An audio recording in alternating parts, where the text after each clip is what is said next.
السلام علیکم ناظرین، آپ دیکھ رہے ہیں خبرنامہ ٹی وی۔ ناظرین، ایک تازہ ترین اپڈیٹ سے آپ کو آگاہ کرتے ہیں کہ ناظرین بیریا ٹاؤن فیز 8 میں ایک واردات ہوئی ہے، جس میں ایک شہری جس کا نام شہباز الحسن بتایا جاتا ہے، اس کی موٹر سائیکل ہونڈا 125 جو کہ لال رنگ میں تھی، اس کو چوری کیا جاتا ہے رات کے 8 بجے۔ رات 8 بجے ایک ایسا وقت ہوتا ہے کہ سیکورٹی والے بھی نہ سو رہے ہوتے ہیں، نہ شہری بھی اس وقت نہیں سو رہے ہوتے۔ تو اس وقت اگر بیریا کی سیکورٹی کے سامنے سے ایک موٹر سائیکل چوری ہو جاتا ہے تو بیریا کی سیکورٹی کا تو کوئی حال ہی نہیں ہے۔ ناظرین، یہ شہری درخواست دے چکا ہے تھانہ روات میں۔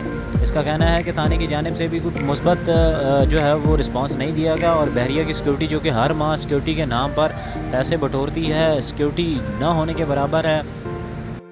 اس واقعے کے بعد مکینوں میں شدید خوف و ہراس جو ہے اس کا عالم ہے۔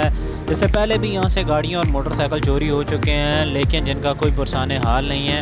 شہریوں کا یہی کہنا ہے کہ یہاں پہ بحریہ کی جانب سے یا تو مکمل سیکورٹی فراہم کی جائے اور پولیس بھی ہمارے ساتھ تعاون کرے۔